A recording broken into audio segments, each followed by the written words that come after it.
Hello students, welcome back to engineering mathematics. आज हम solve कर रहे हैं डायरेक्शन सेंस टेस्ट के बहुत ही ज़्यादा इंपॉर्टेंट क्वेश्चंस। ठीक है, ये जो तीनों क्वेश्चंस हैं काफ़ी ज़्यादा वेटेज रखते हैं एग्जामिनेशन में, और बाकी जो क्वेश्चंस आते हैं वो इन्हीं के अराउंड आते हैं। ठीक है, तो ये जो क्वेश्चंस है, this question was asked in Canara bank PO 2010। ये जो क्वेश्चन है this was asked in CLAT 2014 and this question was asked in UPPSC 2013। ठीक है, तो एग्जामिनेशन पॉइंट ऑफ व्यू से काफ़ी इंपॉर्टेंट है। ठीक है, तो यहाँ पे हम पहले क्वेश्चन ए को सॉल्व करेंगे, उसके बाद जाएंगे आगे बी और सी पे। क्वेश्चन ए है हमारा, यहाँ पे देखो लिखा है city C is to the south of city B. ठीक है, सिटी सी की लोकेशन दी गई है with respect to city B. ठीक है, सिटी बी सिटी सी की लोकेशन दी गई है and city A is to the north of city C. City A की लोकेशन बी दी गई है किसके विद रिस्पेक्ट? सिटी सी के विद रिस्पेक्ट। अब हमें बताना है इन विच डायरेक्शन सिटी ए, हमें बताना है सिटी ए किस डायरेक्शन में है located with respect to city B. ठीक है, with respect to city B, with respect to या इन रेस्पेक्ट टू ए की बात है। ठीक है, तो जब ऐसा क्वेश्चन आए जल्दी जल्दी आप क्या करोगे, अपना जो क्वेश्चन पेपर है उसके पीछे स्पेस होती है, ठीक है, रफ वर्क के लिए, तो वहां पे आपको छोटा सा चार्ट बनाना है। क्या करना है, पहले city C is to the south of city B. ठीक है, सिटी सी जो है that's to the south of, कहां पे? South of city B. इसका मतलब यही है ना, देखो city C is to the south of city B, तो मैंने पहले सिटी बी बनाया, उसके साउथ में क्या है? सिटी सी, तो मैंने उसको साउथ में लिखा। ठीक है, इतना ठीक है। And city A is to the north of city C. ठीक है, अब जो ए है दूसरी सिटी, ठीक है, that's to the north of city C. अब सिटी ए जो है वो नॉर्थ है सिटी सी के, तो नॉर्थ किस डायरेक्शन में पड़ता है? ऊपर की डायरेक्शन में है ना, ऊपर ऐसे नॉर्थ, नीचे क्या आता है फिर साउथ। ठीक है, और यहां से क्या आता है? वेस्ट, और यहां से आता है फिर ईस्ट। अब लिखा है वहीं से कि city A is to the north of the city C. ठीक है, city A is to the north of city C, इसका मतलब है सिटी ए जो है सिटी सी के ऊपर में है। ठीक है, साउथ में है, मतलब सॉरी नॉर्थ में है। ठीक है, so it can be anywhere, ये यहां पे भी हो सकता है, यहां पे भी हो सकता है, यहां पे भी हो सकता है, यहां पे भी, यहां पे भी, यहां पे भी, और बी के ऊपर यहां पे भी हो सकता है। ठीक है, कहीं पे भी हो सकता है। मैं फिर से बताऊंगा, city A is to the north of city C. ठीक है, तो सिटी सी ये है, सिटी ए जो है ये नॉर्थ में पड़ता है किसके? सिटी सी के, तो यहां पे भी हो सकता है, यहां पे भी। अब जो मैंने डैश बनाए दिस इज द प्रोबेबिलिटी। ठीक है, प्रोबेबिलिटी है कि यहां पे भी हो सकता है, यहां पे भी, यहां पे भी, इक्वल प्रोबेबिलिटी है। ठीक है, तो यहां पे भी हो सकता है, यहां पे भी, यहां पे भी, कहीं पे भी हो सकता है, और बी के ऊपर, बी के नीचे भी हो सकता है। ठीक है, लेकिन सी के ऊपर में हमेशा होगा, क्योंकि वहीं से दिखा है कि city A is to the north of city C. तो ये चीज आपको एग्जामिनेशन में काफी ख्याल रखना है इसका।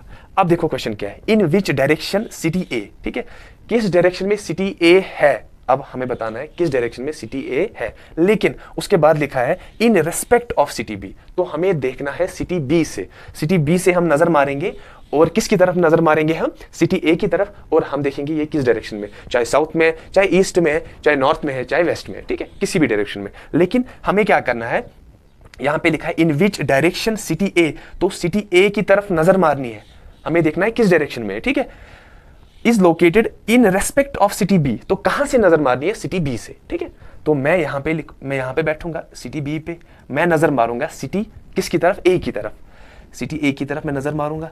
लेकिन सिटी ए यहां से भी हो सकता है, मैंने आपको बताया ना, ये जो डॉट से ये प्रोबेबिलिटी दिखाता है, कहीं पे भी हो सकता है, ये सिटी बी के ऊपर भी हो सकता है और सिटी बी के नीचे भी हो सकता है। ठीक है, तो हमारे पास, हाँ हमें पता है इसकी लोकेशन क्या है, either it's to the north of city B or to the south of city B, लेकिन हमारे पास कोई डेफिनेट आंसर नहीं है, मतलब एक आंसर नहीं है।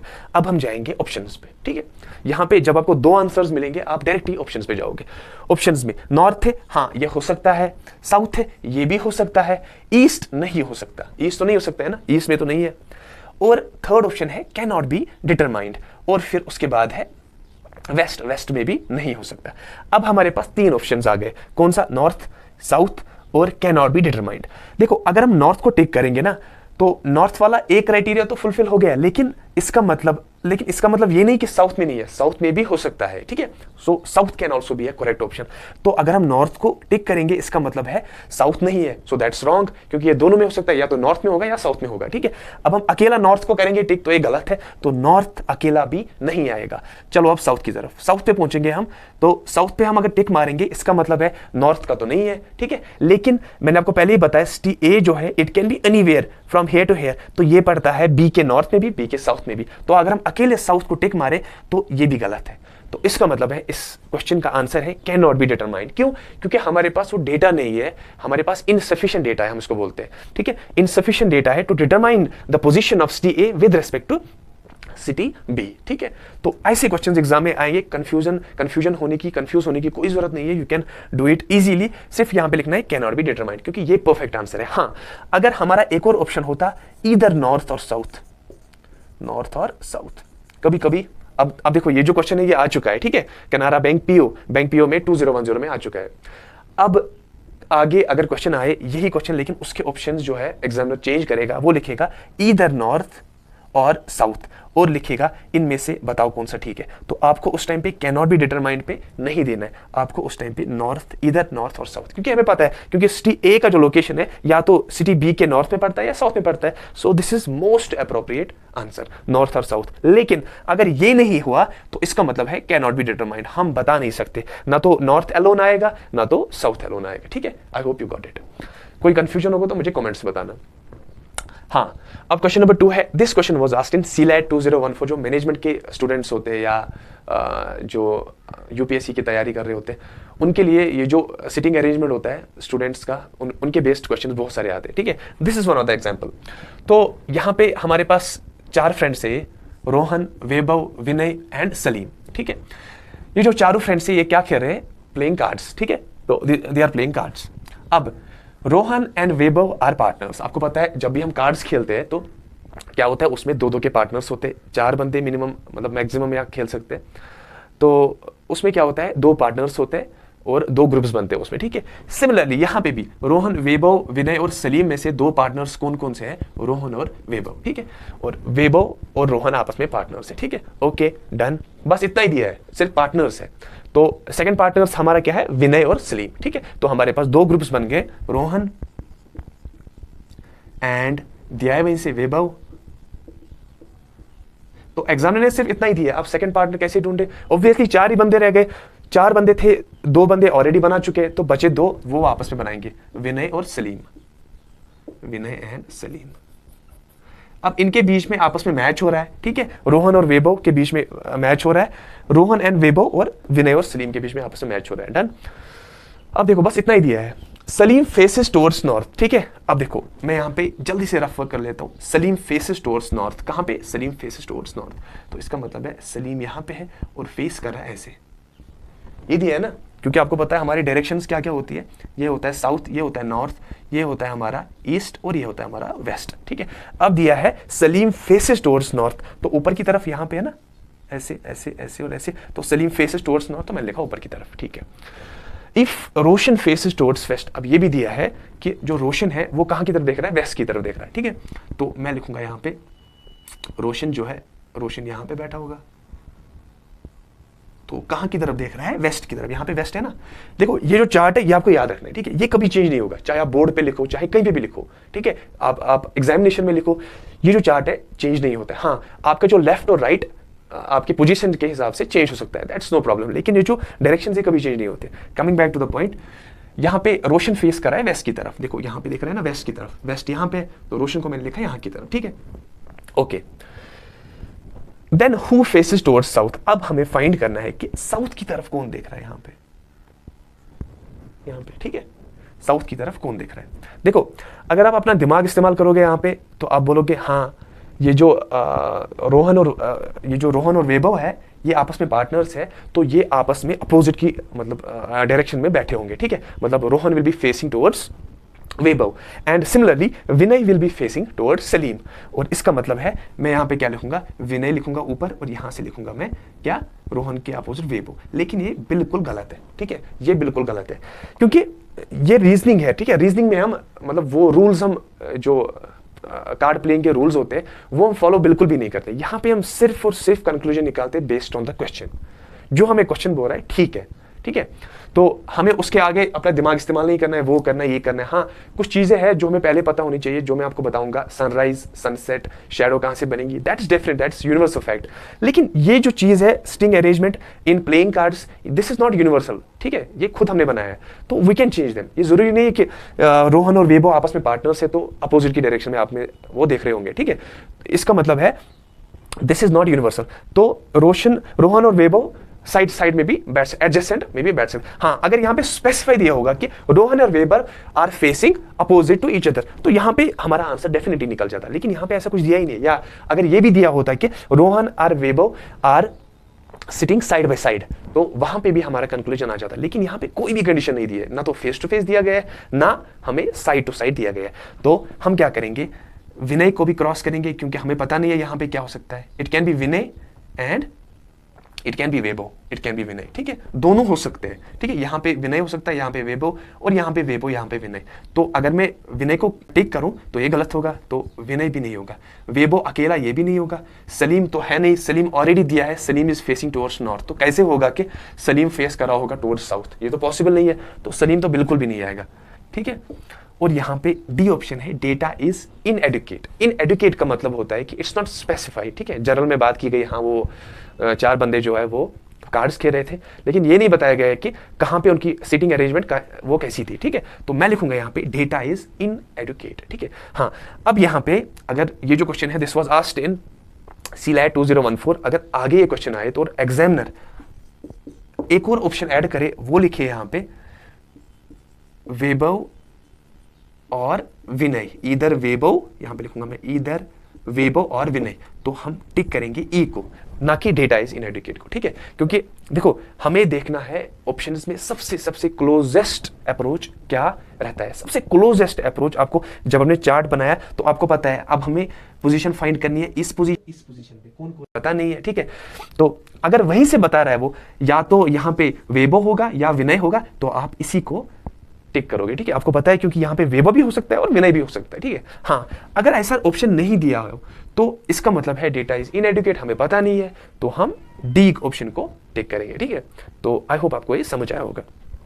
Coming back to the point, ये जो क्वेश्चन मैंने इसीलिए सॉल्व किए ना, क्योंकि ये जो क्वेश्चन है आपको लग रहा होगा कि ऐसे होगा, ये यहाँ पे हम अपोजिट में बैठते हैं, सो दैट्स नॉट यूनिवर्सल, ये खुद ही बना सकते हैं, एडजस्टमेंट में बैठ सकते हैं और अपोजिट में बैठ सकते हैं, ठीक है। वैसी कोई बात नहीं है। और यहाँ पे भी ऐसा ही हो रहा है कि इसलिए मैंने ये कांट बी डिटरमाइंड और डेटा इज इनएडुकेट, आप बोलोगे ये क्या है, ऑप्शन में दिया है डेटा इज इनएडुकेट, काफी ज्यादा डेटा तो दिया है, यहाँ पे भी बताओगे आप, हम तो डिटरमाइन कर सकते हैं, नॉर्थ में भी हो सकता है, साउथ में भी हो सकता है, लेकिन आपको क्लोजेस्ट अप्रोच पे जाना होगा, इसीलिए मैंने 2 क्वेश्चन सॉल्व किए। Come back to the point, the time in a clock, आपको पता है क्लॉक 12 आवर्स क्लॉक जो होती है, बेसिकली 24 आवर्स भी होती है, 12 आवर्स भी होती है, लेकिन यहाँ पे 12 आवर्स की बात की गई है। देखो the time in a clock, ये जो क्लॉक है दिस इज एनालॉग, ठीक है, डिजिटल नहीं है।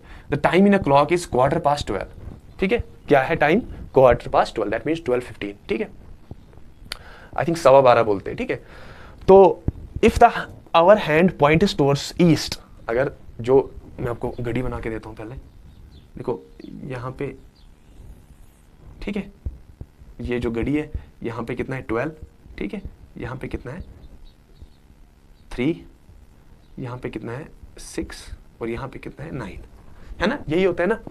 अब देखो the time in the clock is 12:15, इसका मतलब है 12 बज चुके हैं और 15 मिनट उससे ज्यादा हो चुका है, ठीक है। तो 15 मिनट, तो उस टाइम पे मिनट हैंड हमारा कहाँ पे होगा? 3 पे। आपको पता है ये होता है 10, ये होता है 5, ये होता है 10 और ये होता है 15, ठीक है। तो हमारा मिनट हैंड एग्जैक्टली कहाँ पे पॉइंट कर रहा होगा? 3 की तरफ, यहाँ पे होगा। आपको पता है ना, अब जब घड़ी पे देखते हो, हाँ 12:15 बज चुके हैं, तो उस टाइम पे जो मिनट का हैंड होता है दैट्स एग्जैक्टली पॉइंटिंग टुवर्ड्स 3, ठीक है। Coming back to the point, लेकिन ये जो आवर हैंड होता है हमारा, आवर हैंड हमारा 12 पे तो होगा ही, वो 12 के आगे भी होगा, ठीक है, 12 के आगे भी होगा, थोड़ा सा, वो मैं आपको बताता हूं कैसे। देखो अगर हम बोलेंगे 12 पे एग्जैक्ट कब होता है आवर हैंड, अगर 12 बजेंगे तो जो आवर का हैंड होता है वो एग्जैक्टली 12 पे होता है, 12 की तरफ पॉइंट कर रहा होता है। जो ही टाइम गुजरता है, जो ही 10 मिनट होते हैं, 5 मिनट होते हैं, 10 मिनट होते हैं, 15 मिनट होते हैं, थोड़ा सा ऐसे शिफ्ट हो जाता है वो, आप उसे ऑब्जर्व नहीं करते हो लेकिन हो जाता है वो, ठीक है, डेफिनेटली। क्योंकि यहाँ पे अगर हम देखें 12 से लेके 1 बजे तक, अगर हम इसे डिवाइड करें कितने सेक्टर्स में, सपोज हम इसे डिवाइड करेंगे 4 सेक्टर्स में, 1, 2, 3 और 4, ठीक है, अपने हिसाब से। अब देखो जब पहले 15, जब 12 बज जाएंगे तो ये यहां पे होगा आवर हैंड, ठीक है। अब जब 12:15 बज जाएंगे, 12:15 यहां पे, तो मिनट हैंड यहां पे होगा और आवर हैंड जो है ये यहां पे शिफ्ट करेगा, जो पहला जो पोर्शन है ये वहीं पे शिफ्ट करेगा, ठीक है। उसके बाद जब फिर से 15 बजेंगे मतलब 12:30 बजेंगे तो ये जो आवर हैंड है ये यहां पे शिफ्ट हो जाएगा, देख रहे हो। उसके बाद फिर से जब 15 बजेंगे ये जो आवर हैंड है ये यहां पे शिफ्ट हो जाएगा, ठीक है, यहां पे। और उसके बाद जब फिर से आवर हैंड, उसके बाद जब फिर से 15 मिनट बजेंगे, उसके 15 मिनट के बाद उसके बाद जो आवर हैंड है बराबर 1 बजे तक पहुंच जाएगा। पहले मैं देखता हूँ ये रिकॉर्ड हो रहा है कि नहीं। हाँ ठीक है, तो बराबर यहां पे हो जाएगा। इसका मतलब है जब 12:15 बजते हैं तो जो घंटा होता है, मतलब जो आवर हैंड होता है वो बराबर 12 की तरफ नहीं होता है, 12 से थोड़ा आगे होता है। 12 तब होता है जब एग्जैक्टली 12 बजे होते हैं। लेकिन यहां पे क्या बोल रहा है, the time in the clock is 12:15। तो इसका मतलब है एक तो 12 बज चुके हैं और क्वार्टर कितना होता है 1/4, तो 1/4 कितने हो गए 15 मिनट्स, 15 30 और फिर आगे फिर कितना आ जाएगा 45, फिर 45 से आगे 15 कितना हो जाएगा 60, है ना। तो इसका मतलब है 12:15 बज चुके हैं। इसका मतलब है मिनट हैंड 3 की तरफ एग्जैक्टली 3 की तरफ है, लेकिन जो आवर हैंड है वो 12 से थोड़ा सा आगे है। Okay, got it. अब देखो, if the hour hand point is towards east, अब हमने कुछ किया, मतलब टाइम वहीं पे है, यहीं पे टाइम है, एग्जैक्टली टाइम ऐसा ही है, ठीक है, टाइम को हमने चेंज नहीं किया। कुछ हमने घड़ी को किया कि if the hour hand points towards east, जो आवर हैंड है वो ईस्ट की तरफ चला गया, एग्जैक्टली ईस्ट की तरफ। यहां पे देखो जब भी क्वेश्चन में दिया होगा ईस्ट की तरफ जा रहा है, that means true east, exact east, east से थोड़ा उधर नहीं इधर नहीं, बराबर ईस्ट की तरफ, ठीक है। ओके, तो इसका मतलब है कुछ हो गया, घड़ी को हमने शायद ऐसे कर दिया, या तो कुछ हो गया या चलने लगा, खुद ही चले, माल फंक्शनिंग हुई घड़ी की। तो क्या हो गया, ये जो आवर हैंड है this points towards east, exactly east की तरफ जा रहा है। तो अगर हम यहां पे देखें इस हिसाब से, तो हमारा ईस्ट कहां है, ये है ना, वेस्ट कहां है, ये नॉर्थ हमारा किधर है, इधर, और साउथ हमारा इधर है। देखो सेम प्रोसीजर ऐसे ही फॉलो कर रहे हैं। अब देखो, जब मैंने आवर हैंड को जब मैंने कहां की तरफ लिया, ईस्ट की तरफ, if the hour hand points to the east, चलो बनाते हैं आगे, यहां पे मैं बनाता हूं। आवर हैंड को मैंने कहां लिया, ईस्ट की तरफ। तो ये जो आवर हैंड है, घड़ी को मैंने ऐसे घुमाया, ठीक है, ऐसे घुमाया मैंने इसको। तो ये जो आवर हैंड है ये यहां पे आ गया बराबर ईस्ट पे। कहां पे आ गया बराबर ईस्ट पे। और ये जो है ना, ये मिनट हैंड, ये कहां चला जाएगा जरा बताओ। ये भी चेंज हो जाएगा, जब मैंने इसको ऐसे मुड़ा तो ये भी मुड़ गया, यहां पे पहुंच गया आवर हैंड। और ये जो मिनट हैंड है, ये कहां पे पहुंच जाएगा, ये एग्जैक्टली पहुंच जाएगा यहां पे। देखो कैसे, आवर हैंड को देखो, अगर ये आवर हैंड बराबर 12 के ऊपर होता ऐसे,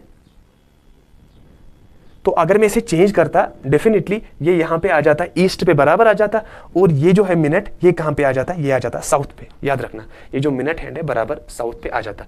अब चूंकि आवर हैंड थोड़ा सा खिसका है आगे, कहां पे, 12 से आगे खिसका है। इसका मतलब है जब मैं इसे चलाऊंगा यहां पे, तो पहले यहां पे कौन पहुंचेगा, पहले आवर हैंड पहुंचेगा, और उसके बाद ये जो है मिनट हैंड, ये बाद में यहां पे पहुंचेगा, क्योंकि ये ऑलरेडी थोड़ा सा डिस्टेंस कवर कर चुका है, ठीक है। आवर हैंड जो है ऑलरेडी थोड़ा सा डिस्टेंस कवर कर चुका है। मैंने आपको बताया कि 12:15 का मतलब होता है 12 से आगे, तो इसका मतलब है ये 12 से थोड़ा सा डिस्टेंस कवर कर चुका है। तो जब मैं इसे रोटेट करूंगा तो 12, तो इस आवर हैंड को यहां तक आने के लिए कम डिस्टेंस कवर करनी पड़ेगी, क्योंकि आधा डिस्टेंस इसने ऑलरेडी कवर कर चुका है। लेकिन ये जो मिनट हैंड है इसको बराबर डिस्टेंस कवर करनी पड़ेगी, ठीक है, इसको बराबर डिस्टेंस कवर करनी पड़ेगी, 15 मिनट्स की डिस्टेंस को कवर करनी पड़ेगी, क्योंकि इसने कुछ कवर नहीं किया है, ठीक है। तो जब मैं इसे आगे चलाऊंगा तो ये यहां पे पहुंच जाएगा, एग्जैक्टली ये यहां पे पहुंच जाएगा, किधर पे, यहां पे, ठीक है। तो ये कहां पे आएगा, मिनट हैंड एग्जैक्टली आ जाएगा यहां पे। लेकिन थोड़ा सा इसने अभी कवर नहीं किया है। क्यों, मैंने आपको फिर से बताऊंगा मैं। जब मैं आवर हैंड को यहां पे पहुंचाऊंगा तो इसका मतलब है ये जो मिनट हैंड है ये भी इतना डिस्टेंस कवर करेगा ऑब्वियसली, क्योंकि मैंने घड़ी को ऐसे घुमाया। अब ये जो आवर हैंड है ऑलरेडी थोड़ा सा डिस्टेंस कवर कर चुका है, ठीक है। तो जब आवर हैंड यहां तक पहुंच जाएगा तो ये बोलेगा चलो मैं तो पहुंच गया यहां पे ईस्ट पे। लेकिन मिनट हैंड बोलेगा मैं तो नहीं पहुंचा अभी, कहां पे, इसको कहां पहुंचना था, साउथ पे। ये तो बोलेगा मैं तो नहीं पहुंचा अभी साउथ पे।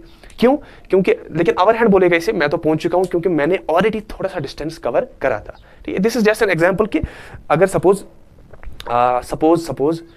किसी को 100 रुपीज चाहिए, किसी को 90 रुपीज चाहिए। अब दोनों ने एक ही काम किया, लेकिन गोल तक कौन पहुंचेगा पहले, जिसको 90 चाहिए, है ना, क्योंकि जिसको 100 चाहिए, तो उसको तो थोड़ा सा उससे ज़्यादा मेहनत करनी पड़ेगी, या इन अदर सेंस जिसे 90 चाहिए उसने ऑलरेडी 10 रुपीज़ कमाया अपना, उसे सिर्फ 90 रुपीज़ चाहिए, तो पहले कौन खत्म करेगा? पहले वही खत्म करेगा जिसे सिर्फ 90 रुपीज़ चाहिए ना, क्योंकि जिसे 100 रुपीज़ चाहिए उसे थोड़ा सा और ज़्यादा मेहनत करना पड़ेगा। Same is the case here, ठीक है। ये एग्जाम्पल आप याद रखो। ये जो 12 है, 12-15 जो बच चुका है, ये जो आवर हैंड है इसने 12 से थोड़ा सा आगे डिस्टेंस कवर कर चुका है, ठीक है, थोड़ा सा आगे ये डिस्टेंस कवर हो चुका है इसका। अब मैंने क्या किया, घड़ी को मैंने ऐसे घुमाया, इस आवर हैंड को मैंने कहाँ लाया? ईस्ट की तरफ, ठीक है।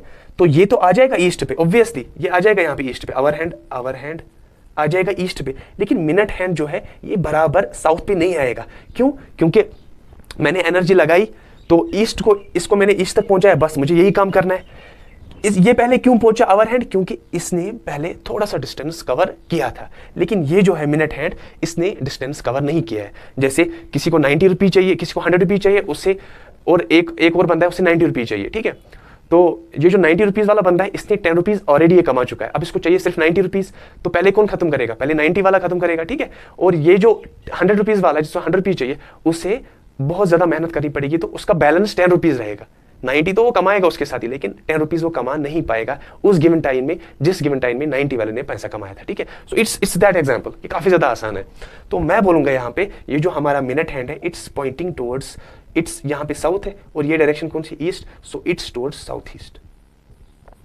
बोल सकते हैं 1 डिग्री अगर ये आगे जाएगा या 2 डिग्री, ये डायरेक्टली साउथ पे पहुंचेगा, लेकिन अभी जो है इसकी ट्रू पोजीशन जो है, that's exactly in south east. मैं नहीं बता सकता क्यों, क्योंकि ये एग्जैक्टली साउथ पे अभी नहीं पहुंचा है, इसको भी थोड़ी सी और मेहनत करनी होगी, ठीक है।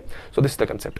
अब देखो लिखा क्या है, which is the direction opposite to the minute hand. अब काफी आसान है, मिनट हैंड की डायरेक्शन क्या निकाली हमने? South east. इसकी अपोजिट वाली डायरेक्शन कौन सी होगी? देखो यहां पे है नॉर्थ, यहां पे है वेस्ट, तो इसकी डायरेक्शन होगी नॉर्थ वेस्ट। तो अब ख्याल रखना, अब इंपॉर्टेंट पॉइंट है, मिनट हैंड की डायरेक्शन है साउथ ईस्ट और इसकी अपोजिट वाली डायरेक्शन ऑब्वियस थी नॉर्थ वेस्ट, ठीक है। अब देखते हैं ऑप्शंस की तरफ, तो आप जाओगे जल्दी जल्दी ऑप्शंस की तरफ, आगे देखोगे साउथ वेस्ट ये तो बिल्कुल भी नहीं है, साउथ ये भी नहीं है, वेस्ट ये भी नहीं है, नॉर्थ ये भी नहीं है। अब बोलोगे यार मैंने तो नॉर्थ वेस्ट ही निकाला, यहाँ तो कोई ऑप्शन ही नहीं है इसका, तो काफ़ी ज़्यादा टाइम जो है वो खराब हो गया। नहीं, ऐसा बिल्कुल भी नहीं है। यहाँ पे जो एग्जामिनर ने पूछा है, इसने पूछा है, आपको यहाँ पे देखना है, देखो जब आपका ऑप्शंस मैच नहीं हो आपके आंसर से, तो आपको देखना है सबसे क्लोजेस्ट ऑप्शन कौन है मेरे आंसर का। आपका आंसर क्या निकला है यहाँ पे? North west. तो नॉर्थ वेस्ट का सबसे क्लोजेस्ट क्या होता है? नॉर्थ, है ना। तो मैं दिखाऊंगा यहाँ पे नॉर्थ इज करेक्ट ऑप्शन, ठीक है। अब आप बोलोगे नॉर्थ वेस्ट का तो वेस्ट भी हो सकता है, नहीं, क्योंकि यहाँ पे था, ये यहाँ पे था मिनट हैंड, तो इसके ठीक अपोजिट यहाँ पे होगा, ये होगा ना यहीं पे, तो यहीं पे होगा ये, क्योंकि अब देखो इस पॉइंट से सबसे ज्यादा वेस्ट नजदीक है, नॉर्थ है, तो आप क्या करोगे, इसको डायरेक्टली आप नॉर्थ में आंसर लिखोगे। So this question was asked in UP PSC 2013। अब इन क्वेश्चन से आप कंक्लूजन निकालो। देखो ये जो क्वेश्चन होते हैं ये सिर्फ सॉल्व नहीं करने होते, इनसे कंक्लूजन निकालना होता है। इस क्वेश्चन में हमने जो आंसर है वो कैन नॉट बी डिटरमाइंड लिखा। क्यों? क्योंकि हमारे पास वो डेटा नहीं था, हम डिटरमाइन नहीं, हाँ हमें पता था लोकेशन या तो साउथ या नॉर्थ है, लेकिन ऑप्शन में साउथ नॉर्थ लिखा ही नहीं था। साउथ अलग था, नॉर्थ अलग था, ऊपर से एक वेस्ट भी था, वो तो बिल्कुल भी नहीं था। चलो छोड़ो उसकी बात, साउथ वेस्ट तो था ही नहीं। अगर साउथ और वेस्ट दोनों आपस में होते, इधर साउथ और नॉर्थ, तो मैं लिख लेता हाँ, लेकिन यहाँ पे था ही नहीं, तो मैंने लिखा डेटा इज डिटरमाइंड। तो यहाँ से कंक्लूजन मिला कि अगर हमारे पास ये डिटरमाइंड ना हो तो हम दोनों में से कोई ऑप्शन नहीं ले सकते। हाँ, अगर साउथ और नॉर्थ लिखा होता, इधर साउथ और नॉर्थ, तो मैं उस ऑप्शन को करेक्ट मानता। यहाँ पे पहुंचो, यहाँ पे जब अब आए तो यहाँ पे डेटा इनएडुकेट था, तो इसका मतलब है हमारे पास जो भी गेम्स होते, जो भी हम गेम्स खेलते हैं, उनके जो रूल्स होते, दे आर नॉट लाइक वो मतलब डिवाइन रूल्स नहीं होते, यूनिवर्सल रूल्स नहीं होते कि हाँ आप ताश खेलोगे तो अपोजिट में बैठना होगा, ये जरूरी नहीं है, आप साइड में बैठ सकते हो। This is human invented, right. तो ये नेचुरल फिनोमिना नहीं है, तो आप इसको डेटा इज इनएडुकेट लिख सकते हो। ये नहीं बताना कि हाँ ये दोनों आपस में पार्टनर्स है तो अपोजिट बैठेंगे, जरूरी नहीं है, साइड बाय साइड भी बैठ सकते हैं। ओके फाइन, तो ये था कंक्लूजन सेकंड क्वेश्चन का। थर्ड क्वेश्चन का कंक्लूजन था कि अगर ये सब समझाने के बाद आप ये खुद भी कर सकते हो आराम से, कंक्लूजन ये था कि जब भी आपके पास कोई क्वेश्चन आए और उसका जो आंसर है बिल्कुल आपने सही निकाला है, लेकिन ऑप्शंस में उसका आंसर है ही नहीं, तो हमें देखना है सबसे क्लोजेस्ट आंसर कौन है हमारे ऑप्शंस में। तो सबसे क्लोजेस्ट यहाँ पे क्या है? नॉर्थ, तो मैंने नॉर्थ को दे दिया, ठीक है। तो आगे हम और भी ज्यादा क्वेश्चन सॉल्व करेंगे। I hope you got it. अगर आपको मेरे वीडियोस पसंद आते तो प्लीज लाइक करना, कमेंट करना और इस चैनल को सब्सक्राइब करना और बताना कि मतलब पढ़ाने का तरीका ठीक है, तेज़ तो नहीं जा रहा हूँ मैं, ठीक है। और आपके पास अगर कोई क्वेश्चन है, you can mail me. Thank you.